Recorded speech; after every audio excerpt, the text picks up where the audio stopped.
Bom dia, amados irmãos, amadas irmãs. Estamos alegres porque estamos na presença do Senhor. E juntos nós vamos desfrutar da sua palavra. Como nós falamos ontem, essas reuniões pela manhã fazem parte da comunhão regional e nós estamos compartilhando a Epístola de Judas. A Epístola de Judas é uma epístola muito importante, porque é uma epístola que nos prepara para o final dos tempos, para os tempos difíceis, e nos prepara para batalharmos. Como nós vimos ontem, no versículo 1, Judas, ele dá um exemplo, ele se coloca como um servo de Jesus Cristo.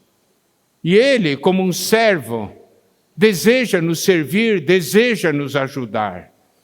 E ele nos faz lembrar de algo muito importante, que nós, o povo de Deus, nós somos um povo chamado, um povo amado e um povo guardado em Cristo Jesus.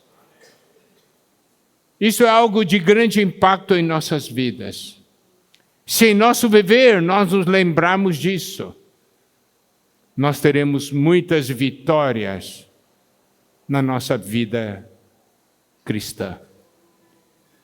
Um dos pontos que nós temos encorajado e enfatizado aos irmãos é que a nossa vida cristã deve ser marcada por vitórias e não marcada por derrotas.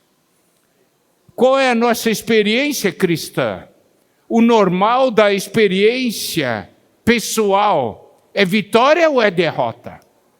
Se a marca da nossa vida cristã pessoal é derrota, alguma coisa está errada. Porque a vida cristã deve ser marcada pela vitória, a vitória que Cristo conquistou na cruz, se torna nossa. E quando nós nos convertemos, quando recebemos o Senhor nos deu essa vida que é uma vida vencedora, é uma vida vitoriosa. Ele nos deu a vida que vence. Por isso, precisamos mudar o nosso conceito se nós achamos que a derrota é o normal. Não, derrota é anormal. O normal é vitória. E para que isso ocorra, nós temos que lembrar que nós somos um povo chamado, amado e guardado, e é por isso que nós temos a vitória. A derrota vem quando nós achamos que somos alguém, quando somos alguma coisa. A vitória é para quem sabe que precisa de misericórdia, de paz e de amor. Precisamos ver que em nós nada somos, mas que em Cristo tudo nós podemos. Que em Cristo está o nosso caminho. E esse é um ponto muito importante. E podemos ver que Judas estava preparando para escrever uma epístola sobre a comum salvação, sobre a experiência da salvação que todos nós ganhamos. Mas, frente a todas as coisas que estavam acontecendo, ele se sentiu obrigado a mudar de assunto, a mostrar a nós, a nos exortar a batalharmos diligentemente pela fé que uma vez foi entregue aos santos. E como nós falamos ontem, essa batalha pela fé, a essência dela não é uma batalha objetiva, não é uma questão de eu querer sair, e agora eu vou levar o evangelho, vou discutir com todo mundo, eu vou discutir, vou ganhar discussões, vou defender a minha doutrina, não é nada disso. A batalha pela fé começa na nossa vida. Batalhar pela fé significa eu deixar que a fé, essa é a fé objetiva, é aquilo que cremos, É eu permitir que a palavra de Deus vença em mim. Você sabe, a batalha de fé é ganha quando eu sou derrotado pela palavra de Deus. Os irmãos compreendem? Quando a palavra de Deus consegue vencer a minha própria vida da alma, meus próprios desejos, isso mostra que a palavra do Senhor venceu. De que adianta eu falar da vitória da palavra do Senhor, se a palavra de Deus não consegue vencer a minha vida da alma? Eu falar da vitória do Senhor, mas Cristo não consegue me subjugar. Então ele fala ao povo de Deus: vocês têm que batalhar pela fé. Deixe a palavra de Deus vencê-lo. É assim que nós testemunhamos o poder do Evangelho. De que adianta eu falar para uma pessoa, a palavra de Deus pode transformar sua vida, se essa pessoa olha para mim e diz: eu não vejo a sua vida transformada. Que adianta? A melhor maneira é a pessoa olhar para mim e falar: eu vejo que você mudou. Conta para mim o segredo. Você era uma pessoa tão difícil. Seu caráter era um caráter tão difícil. Difícil de se relacionar. Mas você mudou. O que aconteceu com você? Esse é o momento de dar o testemunho. Eu fui vencido pela palavra de Deus. O poder do Evangelho se manifesta na minha vida. Os irmãos compreendem? Então, Judas está nos falando, nesses 3 primeiros versículos, esses pontos. E agora, ao entrar no versículo 4 e versículos seguintes, nós vamos compreender por quê. Por que ele mudou de assunto? Porque nos mostrou a importância de batalhar pela fé, permitindo que a palavra de Deus nos ganhe e nos vença.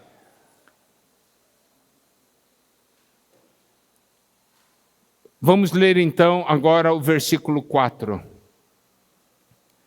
Diz assim: pois certos indivíduos se introduziram com dissimulação, os quais desde muito foram antecipadamente pronunciados para esta condenação.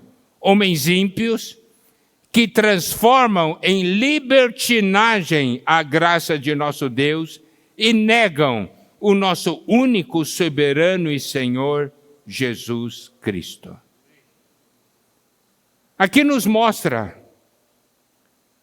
pessoas que se introduziram com dissimulação. São aqueles que entraram por uma porta lateral. Isso mostra que havia pessoas no meio do povo de Deus que tinham esse comportamento. Por isso, a importância de nós sermos conquistados pela palavra de Deus para não nos tornarmos como tais pessoas. Introduzir-se com dissimulação significa o quê? É de modo escondido. Está no nosso meio. Mas manifesta outra coisa. E aqui diz que existe já uma condenação que foi escrito, que foi pronunciado antecipadamente. Por isso nós precisamos ter temor e tremor. Agora, qual é a característica dessas pessoas que estão nesse versículo 4? São homens que transformam em libertinagem a graça de nosso Deus e negam o nosso único soberano e Senhor Jesus Cristo. Nós somos salvos da lei. Agora há um perigo. Eu não tenho mais lei que me governa, então eu posso fazer o que eu quero. Esse é um grande problema. Podemos ver em Gálatas 5,13. Gálatas 5,13 diz: porque vós, irmãos, fostes chamados à liberdade, porém não useis da liberdade para dar ocasião à carne. Sede antes servos uns dos outros pelo amor. Nós fomos chamados à liberdade. Você sabe qual é o verdadeiro conceito de liberdade? Liberdade não é liberdade para você fazer o que você quer. Isso não é liberdade. Liberdade, que o conceito das pessoas, que as pessoas têm, liberdade é me dar o direito de fazer o que eu quero. Mas, na verdade, quando você quer fazer o que você quer, você é escravo do diabo e do pecado e da carne. Então, esse conceito de liberdade é um conceito falso. Liberdade é o seu direito de fazer o que Deus quer, de fazer a vontade de Deus. Os irmãos compreenderam? É um outro ângulo. Não é você fazer o que você quer. Você tem a chance de fazer o que Deus quer e você escolhe fazer o que Deus quer. Quando você escolhe fazer o que Deus quer, você está livre. Essa é a visão. Por isso ele diz, Gálatas 5,13, porque vós, irmãos, fostes chamados à liberdade, porém não useis da liberdade para dar ocasião à carne.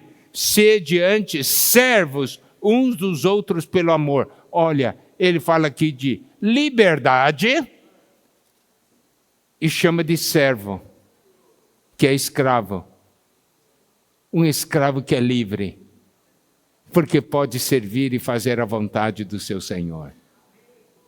Isso não é de acordo com o conceito do homem, mas isso é de acordo com o conceito de Deus. Olha só, 1 Pedro 2,16, é o mesmo sentimento, tá? 1 Pedro 2,16, como livres que sois, então ele diz, como livres que sois, não usando todavia a liberdade por pretexto de malícia. Você é livre, mas não use a liberdade para fazer coisas más, mas vivendo como servos de Deus, vivendo como escravos de Deus. Quando você é escravo de Deus, você é livre.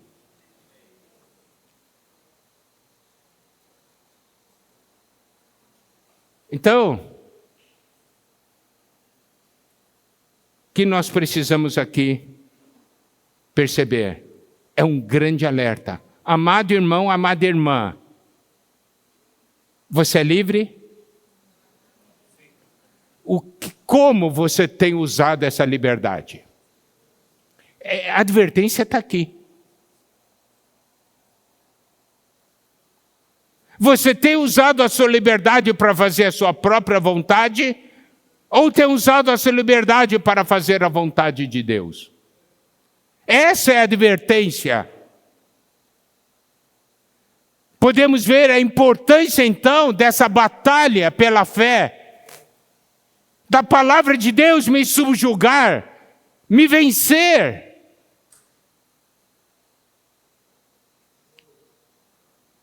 E aqui, outra coisa que é importante é, transformou a graça de Deus em libertinagem. Essa palavra libertinagem,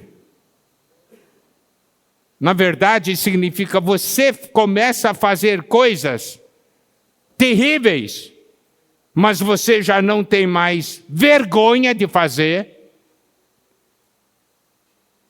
Você já não sente nada na sua consciência ao fazer.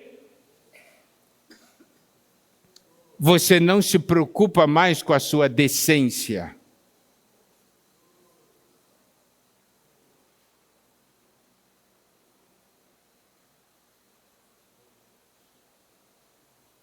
Você comete os erros e já não sente mais vergonha nenhuma. Claro que libertinagem existe o seu aspecto sexual, mas existe esse aspecto moral e também no que diz respeito às verdades. Você já faz as coisas contra Deus e não tem vergonha nenhuma. Em outras palavras, você perdeu o encabeçamento de Cristo. E isso está ligado porque ele diz, a libertinagem está conectada a negar o Senhor como cabeça, entendeu? Isso aqui é terrível. Se eu não tenho Cristo como cabeça, eu posso cair na libertinagem. Eu cometo os erros, não tenho nem vergonha, nem problema na consciência. Eu faço o que eu quero e é isso que o mundo ensina hoje. A forte correnteza desse mundo enfatiza esse fato.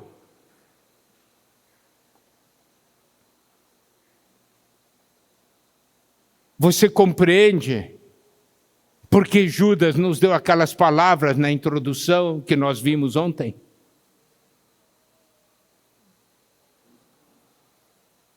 Quando você ouve tais palavras, você não sente temor? Senhor, não permita que eu caia nessa situação. Se a palavra de Deus mostra isso, não é para eu olhar para os outros, é olhar para mim mesmo. Senhor, eu preciso da sua misericórdia. Eu não confio na minha força. Você é o meu único e soberano Senhor. Então a libertinagem está ligado a negar nosso Deus e transformar a graça, a liberdade, para a malícia e para a carne.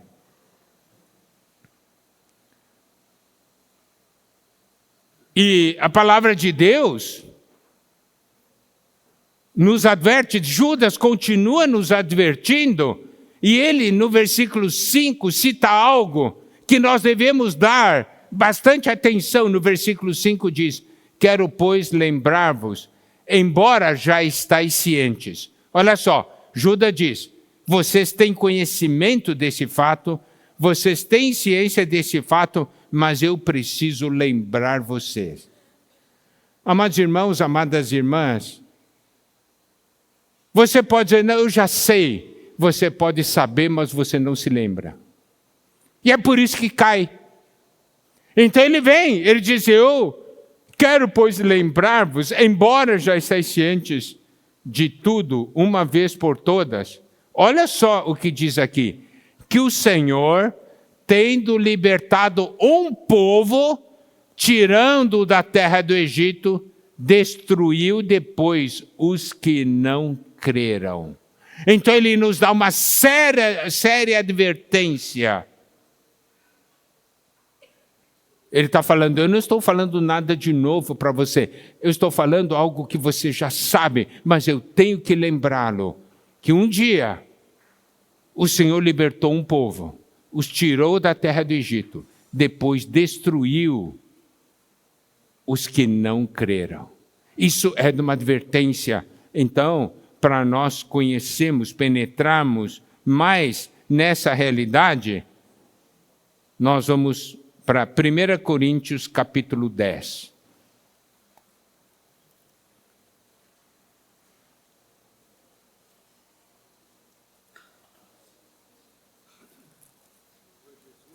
Primeira Coríntios capítulo 10.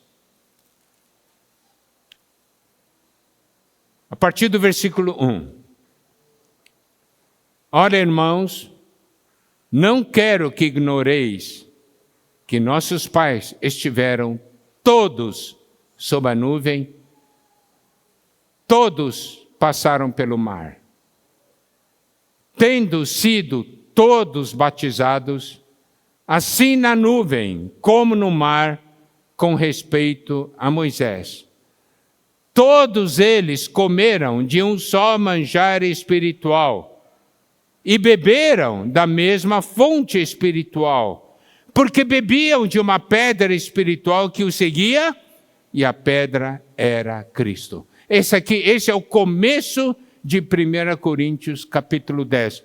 Eu quero, amados irmãos, que vocês percebam qual foi a experiência do povo. E aqui diz todos. Entendeu? Todos. Olha aqui.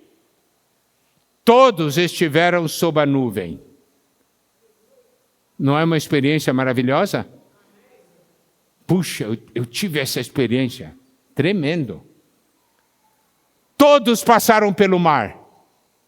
Não é uma experiência maravilhosa? Todos, tendo sido todos batizados, assim na nuvem como no mar, com respeito a Moisés. Não é uma experiência maravilhosa? Todos eles comeram de um só manjar espiritual. Não é uma experiência maravilhosa? É. Todos beberam da mesma fonte espiritual, porque bebiam de uma pedra espiritual que os seguia, e a pedra era Cristo. Mas olha o que diz o versículo 5. O versículo 5 nos mostra que os 4 primeiros versículos não são a garantia. Entretanto, Deus não se agradou da maioria deles, razão porque ficaram prostrados no deserto.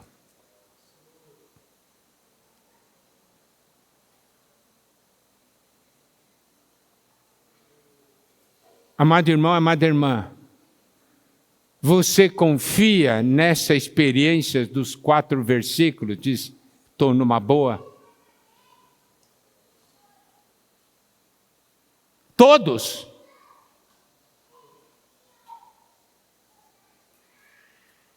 Não, eu estou firme, eu estou bem. Eu tive esse monte de experiências. Mas aqui diz, Deus não se agradou da maioria deles, razão porque ficaram prostrados no deserto. Isso está em Números 14, então ele menciona por que Deus não se agradou da maioria deles. Números 14, de 28 até 30, disse assim, dize-lhes, por minha vida, diz o Senhor, que como falastes aos meus ouvidos, assim farei a vós outros. Neste deserto cairá o vosso cadáver, como também todos os que de vós foram contados segundo o censo, de 20 anos para cima, os que dentre vós contra mim murmurastes. Não entrareis na terra, a respeito do qual jurei que vos faria habitar nela, salvo Calebe, filho de Jefoné, e Josué, filho de Num. Por que essa porção se refere ao momento que eu entrar na boa terra, né? Enviaram os espias, daí voltaram, não, Deus quer nos matar, nós não vamos entrar, vamos voltar para o Egito. Amado irmão, amada irmã, você quer ou não quer entrar na boa terra? Tem desafios? Tem? Tem gigantes? Tem cidade fortificada? Ah, não, eu quero vida mansa. Eu vou voltar para o Egito, lá a gente trabalhava assim, tudo, mas pelo menos tinha o que comer, e essa coisa toda, nós vamos todos morrer. Não creram. A advertência de Judas foi, não creram.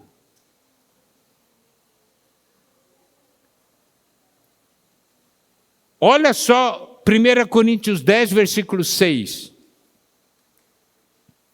Ora, essas coisas se tornaram exemplos para nós, a fim de que não cobicemos as coisas más como eles cobiçaram. Eles são aqueles, parte desse todos, entendeu?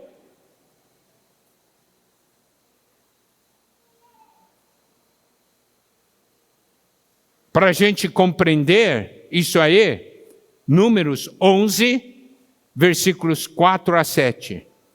E o populacho que estava no meio deles veio a ter grande desejo das comidas dos egípcios, pelo que os filhos de Israel tornaram a chorar e também disseram: quem nos dará carne a comer? Lembramo-nos dos peixes que no Egito comíamos de graça, dos pepinos, dos melões, dos alhos silvestres, das cebolas e dos alhos.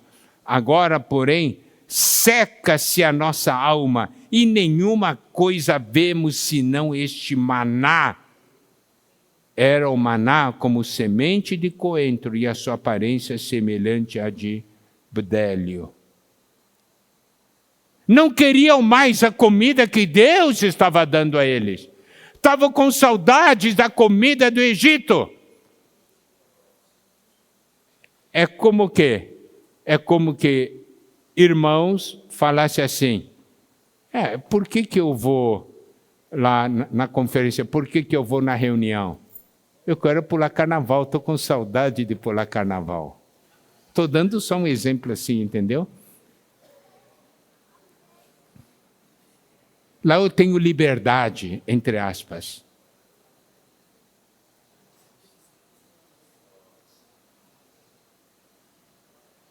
E olha só, nos versículos 32 e 33 de Números 11. Levantou-se o povo, daí Deus disse que ia mandar carne, codornizes, né? Levantou-se o povo todo aquele dia e à noite, e outro dia a recolheu, e recolheu as codornizes. O que menos colheu teve 10 homens e estenderam para si ao redor do arraial. Estava ainda a carne entre os seus dentes, antes que fosse mastigada, quando se acendeu a ira do Senhor contra o povo e o feriu com praga muito grande. Eram pessoas que tiveram experiências antes.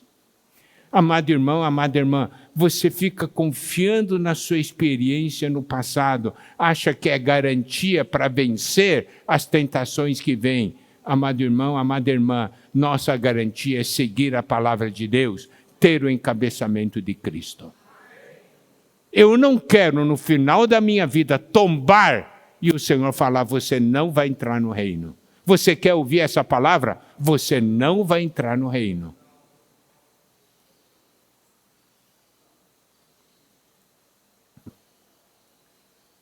Primeira Coríntios capítulo 10, versículo 7. Não vos façais, pois, idólatras como alguns deles, porquanto está escrito: o povo assentou-se para comer e beber e levantou-se para divertir-se. Isto é aquela questão do bezerro de ouro. Êxodo 32, versículo 6. No dia seguinte, madrugaram e ofereceram holocaustos e trouxeram ofertas pacíficas, e o povo assentou-se para comer e beber e levantou-se para divertir-se. Abandonaram Deus. Levantaram um bezerro de ouro. E esse bezerro de ouro veio do ouro. Que ouro? Das coisas que eles tiraram do pessoal do Egito, né? Fazia parte da experiência deles do passado. Tornaram as suas próprias coisas da experiência do passado, transformaram em um Deus.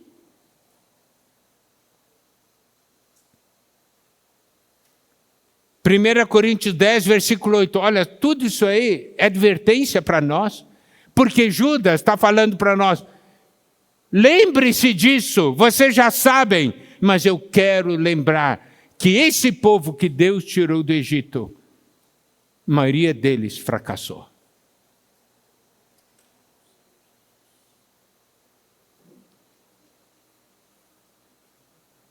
Olha só, 1 Coríntios 10, 8. Não pratiquemos a imoralidade como alguns deles o fizeram e caíram num só dia 23 mil homens. Isso está em Números 25, versículos 1 e 2. Habitando Israel em Sitim, começou o povo a prostituir-se com as filhas dos moabitas. Estas convidaram o povo ao sacrifício dos seus deuses, e o povo comeu e inclinou-se aos deuses delas. Números 25, versículos 8 e 9. Foi após o homem israelita até o interior da tenda e os atravessou, ao homem israelita e à mulher, a ambos pelo ventre. Então a praga cessou de sobre os filhos de Israel. Os que morreram da praga foram 24 mil.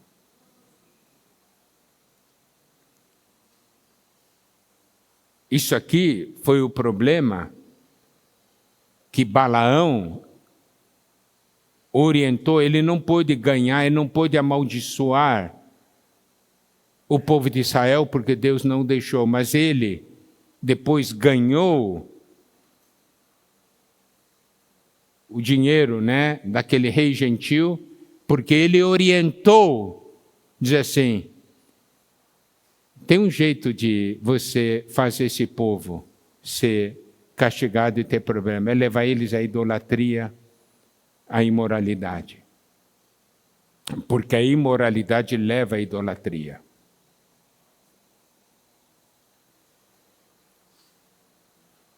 Não é uma advertência para nós?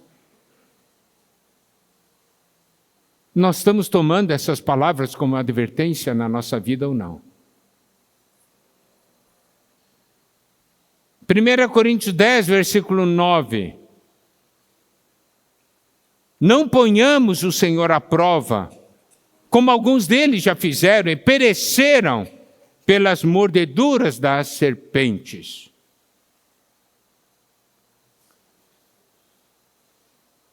Vamos ver Números 21, versículos 4 a 6.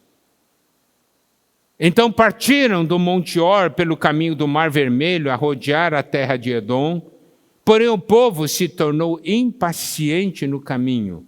E o povo falou contra Deus e contra Moisés: por que nos fizeste subir do Egito, para que morramos nesse deserto, onde não há pão nem água, e a nossa alma tem fastio deste pão vil? Fastio é repugnância, aversão, nojo. Deus deu para eles o maná, eles falaram, eu estava com nojo, porque todo dia comia aquilo. Qual é o seu sentimento quando a palavra é de Deus? Você ama a Bíblia? Ou diz assim, tem que ler Bíblia de novo? Eu tenho que ler Bíblia de novo? Tem aversão.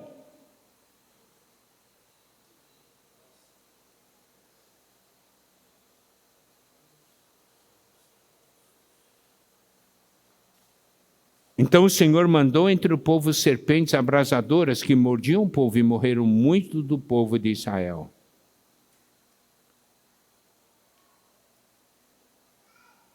Capítulo 1 Coríntios capítulo 10, versículo 10. Nem murmureis, como algum deles murmuraram e foram destruídos pelo exterminador. Murmuração. Números 14, versículo 2. Mostra a murmuração. Todos os filhos de Israel murmuraram contra Moisés e contra Arão, e toda a congregação lhe dissera: tomara tivéssemos morrido na terra do Egito, ou mesmo neste deserto. Número 16, 41. Mas no dia seguinte, toda a congregação dos filhos de Israel murmurou contra Moisés e contra Arão, dizendo: vós matastes o povo do Senhor. Número 16, 49. Ora, os que morreram daquela praga foram 14.700, fora os que morreram por causa de Corá. Vamos ver 1 Coríntios 10, versículo 11. Essas coisas lhes sobrevieram como exemplos e foram escritas para advertência nossa, de nós outros, sobre quem os fins dos séculos têm chegado. Final dos tempos. Nós temos que ter temor, ficar vigilantes, porque essas tentações são reais e presentes.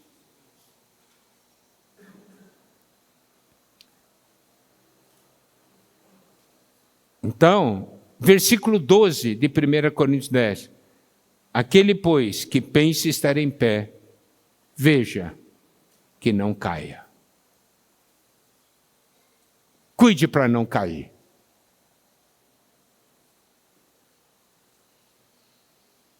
Versículo 13. Não vos sobreveio tentação que não fosse humana, mas Deus é fiel e não permitirá que sejais tentados além das vossas forças.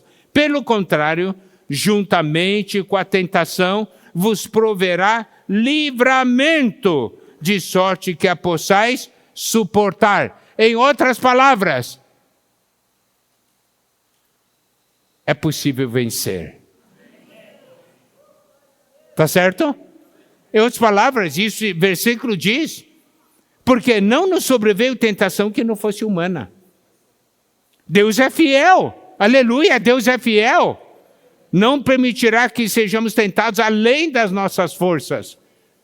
Então, toda tentação que chega até nós não está além das nossas forças. Pelo contrário, juntamente com a tentação vos proverá livramento. Isso é algo que nós precisamos crer. Se chegou a tentação, o livramento também chegou. A questão é se você vai tomar ou não o livramento. De sorte que a possais suportar. Então a advertência de Judas é muito clara. Receberam muitas bênçãos de Deus ao longo do caminho, mas não perseveraram até o fim. Por quê? Porque não creram na promessa. Amado irmão, amada irmã, você crê ou não crê na promessa que Deus quer fazer de você um vencedor? Ou você já está conformado em ser um derrotado? Está conformado em ser derrotado? Tem que demonstrar isso.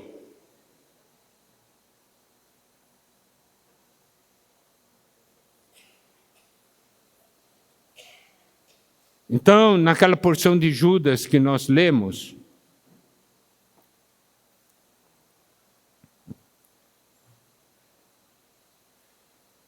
mostrando que esses que estão causando problemas serão julgados. E aí, eu não quero estar entre estes. Amém? Voltando para Judas capítulo 1, versículo 6. E há anjos que não guardaram seu estado original, mas abandonaram seu próprio domicílio. Ele tem guardado sob trevas e algemas para o juízo do grande dia. Irmãos, você pode ver, quando a partir do versículo 4 ele começa a falar dos problemas que estavam assolando a igreja, nós compreendemos o valor daquelas palavras na introdução. Eu sou diferente. Eu sou chamado, amado e guardado. Eu preciso permitir que a palavra de Deus vença em mim. Eu tenho que batalhar pela fé. Não é? Daí você, quando vê essas coisas, compreendem. Eu quero ser alguém que vive na graça, mas é encabeçado pelo meu único soberano, Jesus Cristo. Porque eu sei que se eu não for encabeçado, vou acabar cometendo libertinagem. Então, esses versículos mostram muitas coisas negativas, mas o nosso foco não está no negativo. O nosso foco é, que lição eu posso aprender aqui para que eu vença? Tá certo? É por isso que ele fala, e você se lembra, deve se lembrar, vocês já sabem do que aconteceu já no passado. E vimos em 1 Coríntios 10 que essas coisas foram escritas para advertência nossa, para nós não cairmos nos mesmos erros. Então falou sobre o povo de Israel que caiu, falou sobre os anjos que não guardaram o seu estado original, não guardaram a sua posição. Eu vou entrar no princípio, eu não vou entrar sobre verdades para comentar sobre a questão dos anjos, que esse aqui não é o nosso foco. Mas a grande lição espiritual, o princípio que está aqui, é guardar a sua posição. Os anjos deixaram a sua posição, a sua morada, o seu estado original. Então vou fazer a aplicação. A sua posição como filho de Deus, você tem abandonado? Sua posição como membro do corpo de Cristo, você tem abandonado?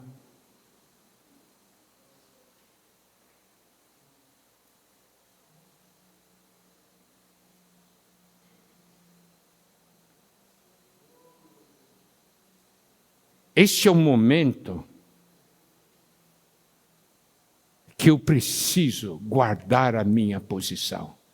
A sua posição de chamado, amado e guardado. Eu não posso abandonar em minha posição.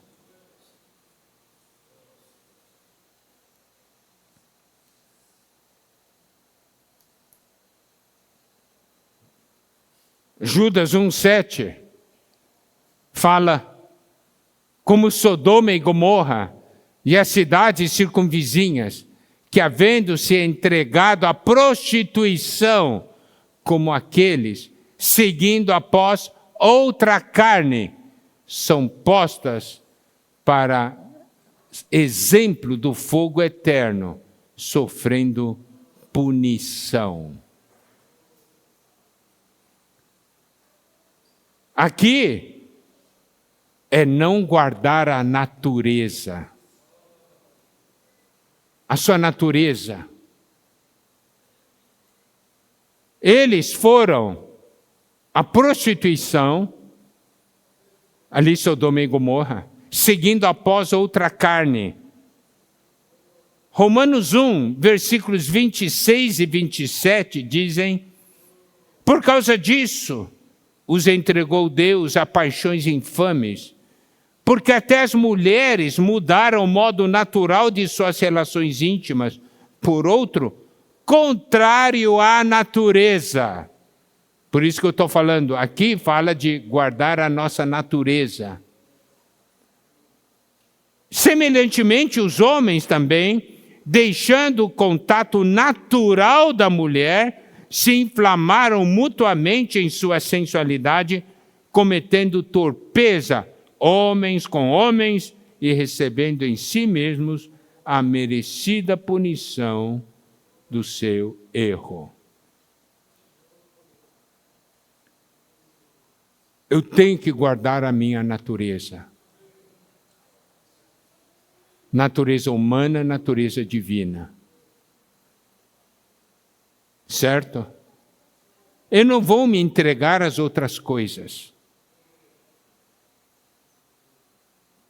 E tem um outro aspecto de Sodoma e Gomorra que a Bíblia nos adverte. Está em Ezequiel 16, 49. Claro, essa questão de Sodoma e Gomorra, ele menciona a questão da prostituição, da homossexualidade, mas tem um outro problema de Sodoma e Gomorra que gera essa situação. É que vamos ver Ezequiel 16, 49. Diz assim: eis que esta foi a iniquidade de Sodoma, tua irmã, soberba, fartura de pão e próspera tranquilidade. Teve ela e suas filhas, mas nunca amparou o pobre e o necessitado. Nós sabemos que Ló, quando escolheu para onde ir, ele foi para aquelas campinas, né? De Sodoma e Gomorra, uma região fértil. Então, olha só, aqui mostra o tipo de vida que as pessoas tinham. Por quê? Porque era uma terra fértil, tinha muita riqueza, tinha fartura. Então veio a soberba. Eu tenho muito, eu sou alguém. Fartura de pão, próspera tranquilidade. Então eu não me preocupo com nada. Daí eu começo a inventar coisas para fazer. Existe até o ditado, né? Como é que é? Mente vazia, ociosa é a oficina do diabo, né? Não é uma coisa assim? Hã? Mente vazia, oficina de Satanás. É. Eu estou preocupado só com o meu próprio bem-estar, eu estou aqui desfrutando das coisas da carne. E aí começa a pecar. Por quê? Não se preocupa mais com os outros. E nós vimos ontem, né, na palavra de ontem à noite, acabou dormindo. Acabou dormindo. Daí ele diz, nunca amparou o pobre e o necessitado. Por que você tem tantas coisas? Não é para amparar também o pobre e o necessitado?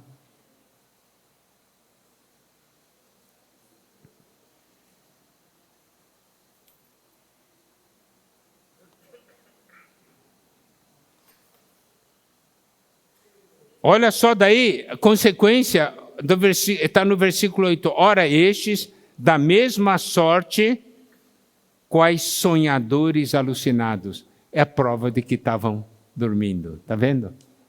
São sonhadores alucinados. Sonham. Ostentam o nome de cristão, mas tudo que fazem é em sonhos.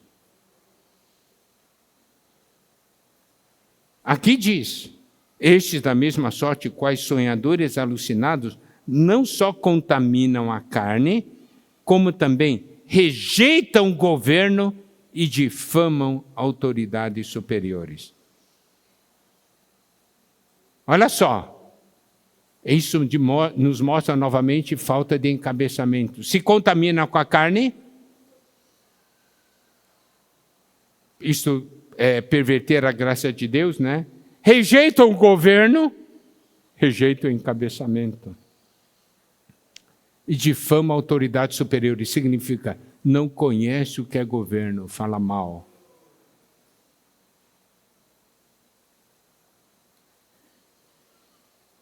O que é que hoje o mundo ensina? Você é que manda. Você é a autoridade. É isso que o mundo ensina. E aí, sabe qual o perigo disso aí? Você começa a tomar decisões por si mesmos. Porque o mundo ensina a rejeitar a autoridade. E isso se reflete nas nossas vidas. A Bíblia é ou não é autoridade para você? É ou não é?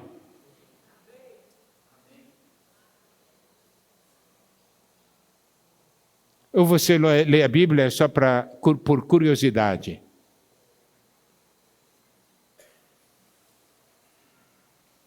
Sabe qual é o maior perigo nosso? É ler a Bíblia e escolher as partes que nós vamos obedecer e escolher as partes que nós não vamos obedecer.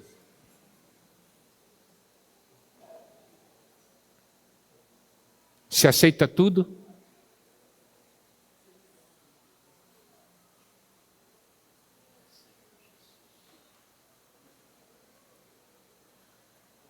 A maneira de você viver, seu estilo de vida, é governado segundo os princípios de Deus ou segundo os seus próprios princípios. Tudo isso aqui está aqui. Advertência para nós.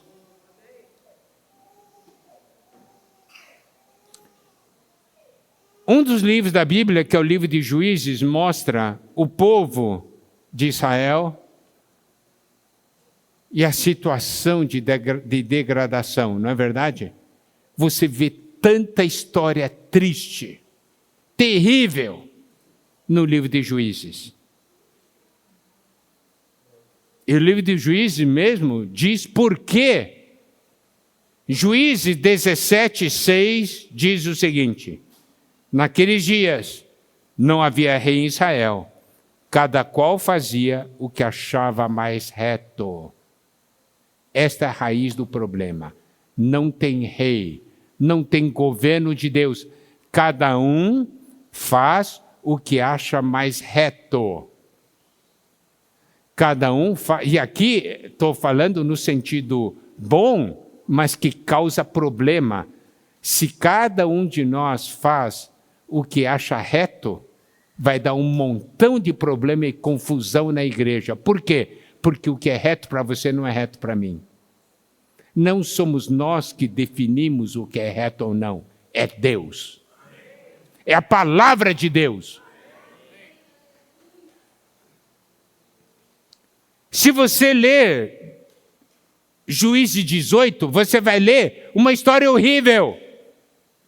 Você sabe como começa Juízes 18? Naqueles dias não havia rei em Israel.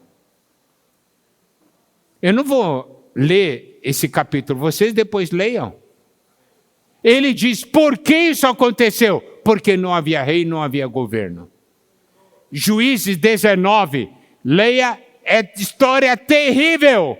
Como começa Juízes 19? Naqueles dias em que não havia rei em Israel. E você sabe como o livro de Juízes termina? Naqueles dias não havia rei em Israel, e cada um fazia o que achava mais reto. E nós já havíamos compartilhado nessa situação em que não havia rei em Israel. Talvez muitos estivessem pensando, e Deus, onde estava Deus no meio disso? Só então vou dar uma pequena palavra adicional. Depois de Juízes, nós temos o livro de Ruth, que diz assim, o início do livro de Ruth diz, nos dias em que julgavam os juízes. Então, o que aconteceu em Ruth foi nos dias dos juízes, correto? Numa época que não havia rei em Israel. Daí nós vemos a história dessa mulher simples, que escolheu a Deus. Todo mundo achava, ou perguntava, onde está Deus? Deus olhava para a situação de Israel e as pessoas perguntavam, Deus não está fazendo nada? Ele estava fazendo. Por quê? Porque, olha só, os 2 últimos versículos do livro de Ruth. Salmão gerou a Boaz. Boaz, que foi marido de Ruth. Boaz gerou Obed. Quer dizer, Ruth gerou Obed, né? Obed gerou a Jessé e Jessé gerou Davi. A última palavra do livro de Ruth é Davi, um rei segundo o coração de Deus. Deus estava ou não estava fazendo algo? Estava de maneira oculta. Amado irmão, amada irmã, nesses tempos finais que o livro de Judas menciona, que você seja uma Ruth.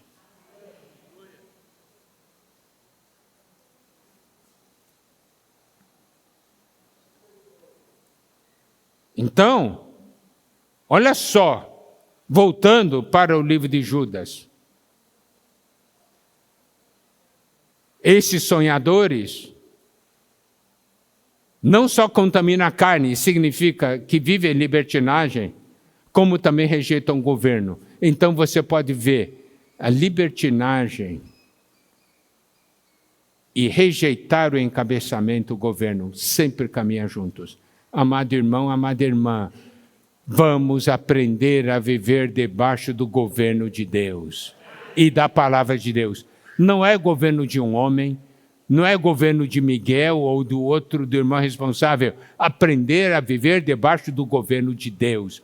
Essa é a salvação que temos. E aí, vamos nos versículos 9 e 10 para concluir a palavra dessa manhã. Versículos 9 e 10 diz assim: contudo, o arcanjo Miguel, quando contendia com o diabo e disputava a respeito do corpo de Moisés, não se atreveu a proferir juízo infamatório contra ele. Pelo contrário, disse: o Senhor te repreenda. Então, aqui nos mostra o arcanjo Miguel, quando ele estava contendendo com o diabo, no que diz respeito ao corpo de Moisés. Nós não vamos entrar nessa história, porque isso aí iria levar muito tempo e não é o nosso foco. Aqui mostra alguém que conhece o que é governo de Deus. O diabo, era um arcanjo que tinha uma posição superior a ele. O que ele falou? O Senhor te repreenda. Está vendo? Alguém que conhece governo. Não sou eu que vou mudar as coisas, é Deus que vai mudar. Nosso grande problema é que quando surge a coisa, a gente quer meter a nossa própria mão.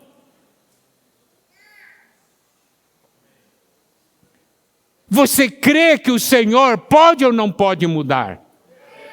Você tem que abrir o caminho para que o Senhor faça. Não é isso? O Senhor te repreenda. Eu não aceito o que está sendo feito, mas o Senhor te repreenda. Porque não serei eu que vou te julgar.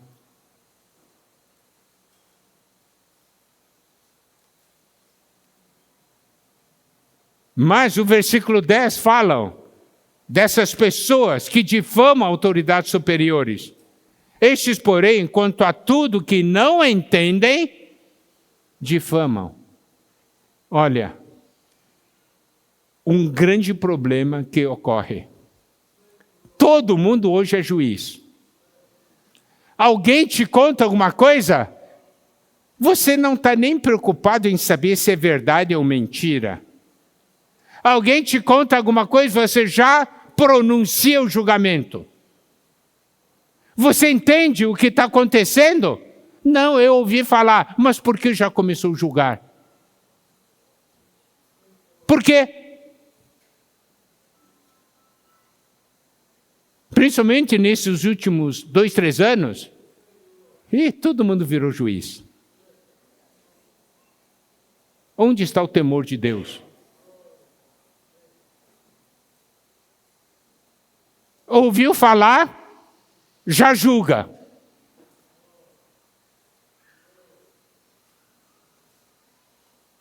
Nem sabe se é verdade ou mentira. Porque não entende de fama.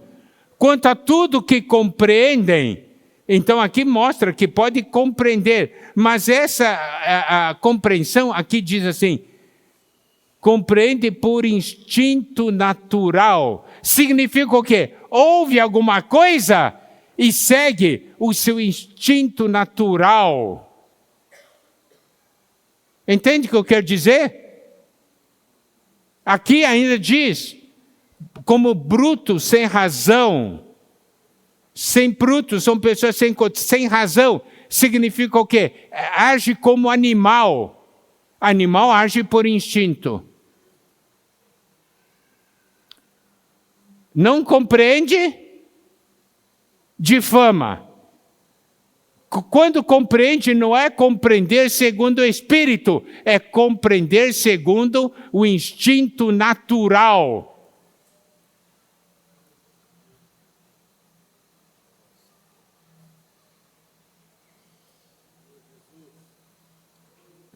é que diz, e até nessas coisas se corrompem.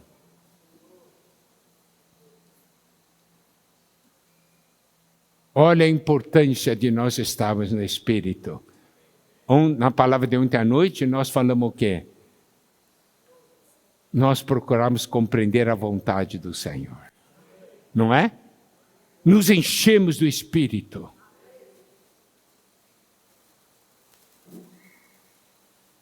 É tempo de viver no Espírito. E não seguir nossos instintos. Não é julgar, condenar, difamar.